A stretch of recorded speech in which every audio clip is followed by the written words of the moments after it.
Well, here's today's project. This is my Camp Chef Pursuit pellet stove, and I've had a lot of problems with this, and I cannot endorse you running out and buying one of these because it is problem prone. Well, today's problem, so 2 days ago, let me back up a little bit. 2 days ago, made a brisket in this. It came out great. Went to fire it up yesterday to put another brisket in. Doesn't work. And what's not working is down here in this little cup area here is your igniter. Let's see if I can get down in there. That igniter right there. And it doesn't work. Well, how do I know it doesn't work? Well, let me show you how to figure that out. So this here, let me get my meter and stuff out of the way. So this here is the inside. There's just a panel over here. You take that panel off and it exposes all of this stuff. Now, Camp Chef, probably knowing that people would have to work on these, put right on the back side here the wiring diagram. And I thank them for this.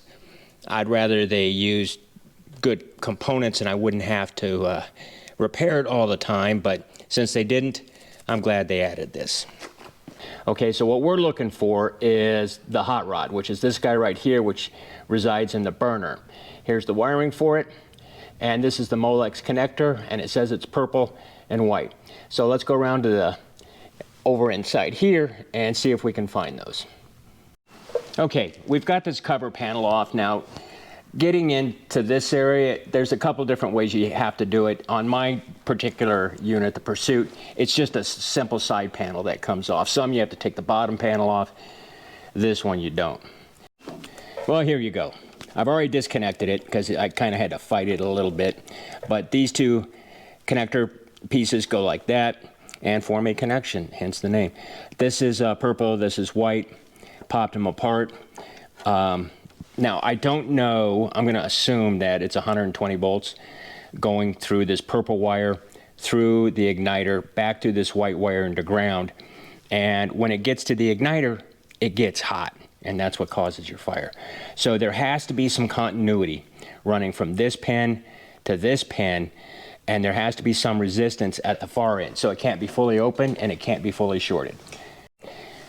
And here's my meter. It is absolutely nothing special.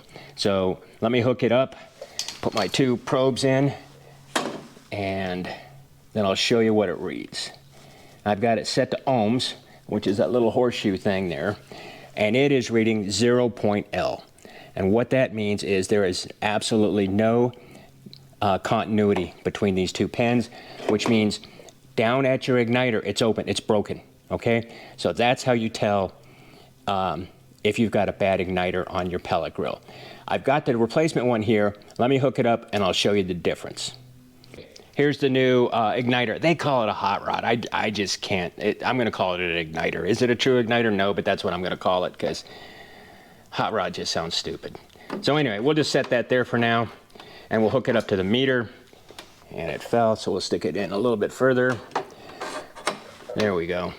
So put your leads across the two contacts and the connector.